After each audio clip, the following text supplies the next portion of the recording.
Point number 2, be careful what standard you imitate. They wanted to imitate a standard of kings around them. Be careful. Here's point number 3.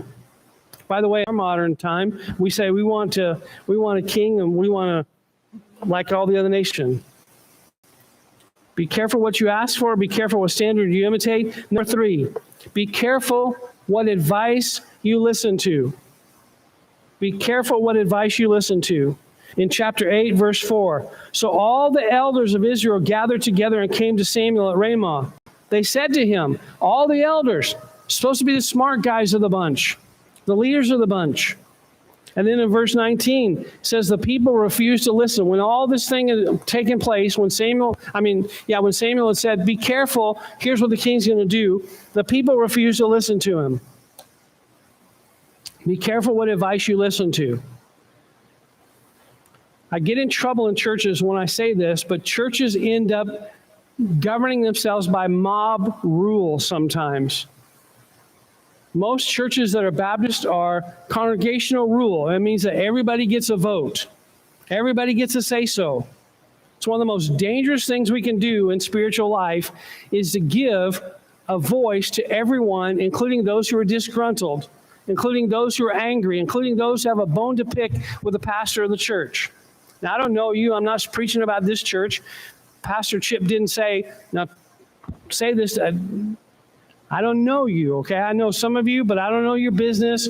I haven't been sitting here as a hitman. Don't read into this. Don't be mad at Pastor Chip. Don't send him a nasty text after the service saying that Pastor Bruce came after us for some whatever. I don't know anything, okay? I'm as dumb as I look, all right? So just leave it there. But churches get on mob rule.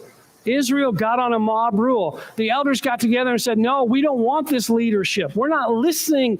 We're not listening to anything that makes sense. Samuel said, here's what the king's going to do. It's going to take your sons and your daughters and your land and your oxen. No, we don't want to hear it. Be careful what advice you listen to. Man, when I was younger, I'm 45 now. Okay, I'm not. When I was young, by the way, I'm just celebrating my 45th year in paid ministry. Can you believe that? It's like I started when I was 4. I'm 63, really.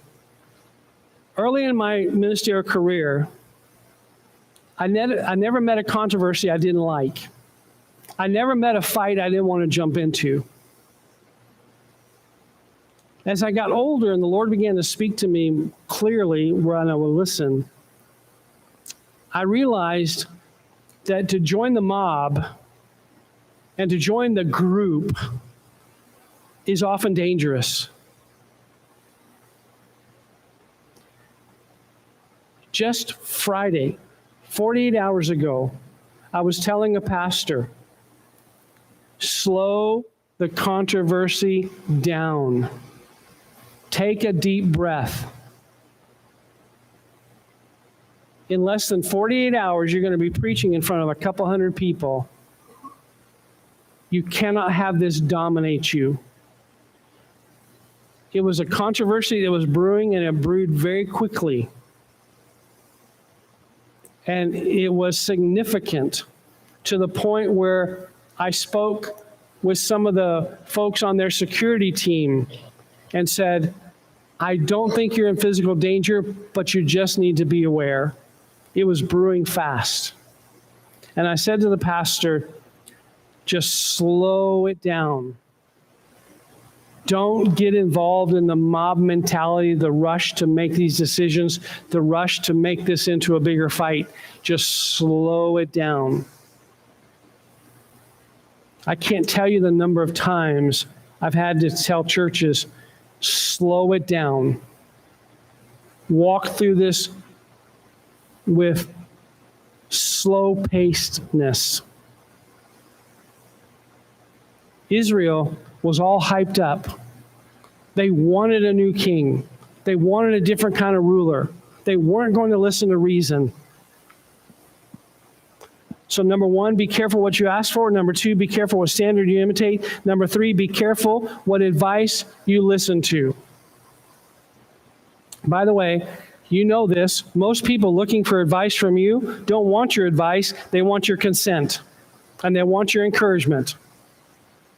They'll tell you a story, and then they'll say, asking you for counsel, and they'll say, don't you think I did the right thing? That's what they want. Because I'm old and secure in what I have and what I do, I feel the freedom now to say, no, you're being stupid. And sometimes we need to be told, you're being stupid.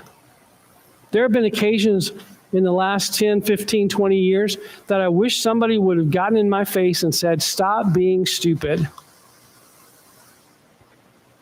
If my wife was here, she'd say, don't say stupid, say unwise. No, stupid. So be careful what you ask for. Be careful what standard you imitate. Be careful what advice you listen to. Here's number 4, and here is the money shot of the sermon.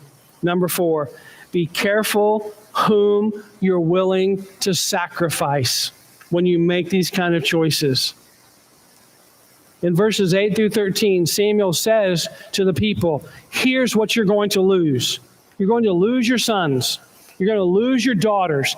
You're going to lose your cattle and oxen. You're going to lose your land. You're going to lose your crops. You're going to lose all of this.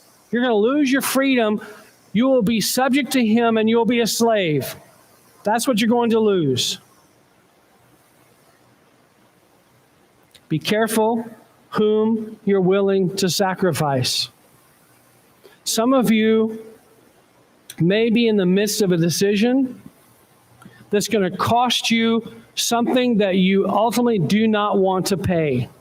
You're going to sacrifice something that you eventually will decide was a bad decision.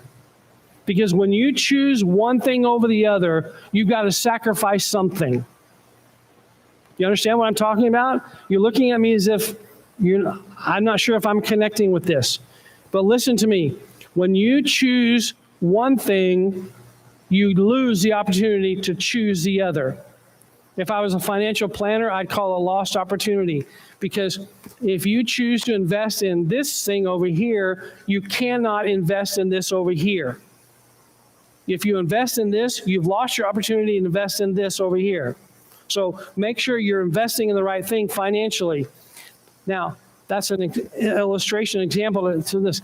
If you're choosing something that is outside of God's will, like Israel was choosing the leadership outside of God's will, if you're choosing something outside of God's will, you're going to pay the price. You're going to lose something else. It may be your spouse, it may be your kids, it may be your finances, it may be your friendships, it may be your church. Be careful whom you're willing to sacrifice. A guy called me on Friday, and he was irate about something he saw in one of our churches. He was irate. And he went on and on and on. And finally I said, I'll just use his name because you don't know who it is. I said, Rick, I don't have any authority over that church. And that really ticked him off. So then a couple hours later, I get a call from someone in the state office in Phoenix.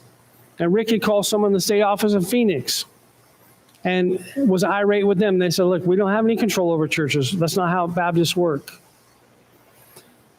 The guy was so irate at something that happened at the church.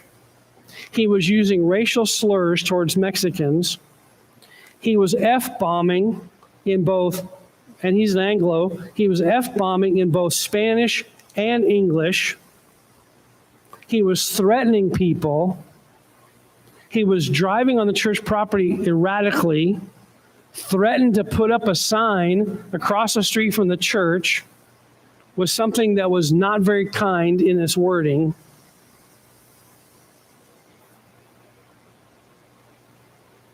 Pastor came onto the property, as I understand it. In fact, the pastor told me later. He came onto the property, and Rick just went berserk on him, and the pastor said, get off of the property. You're not treating people that way.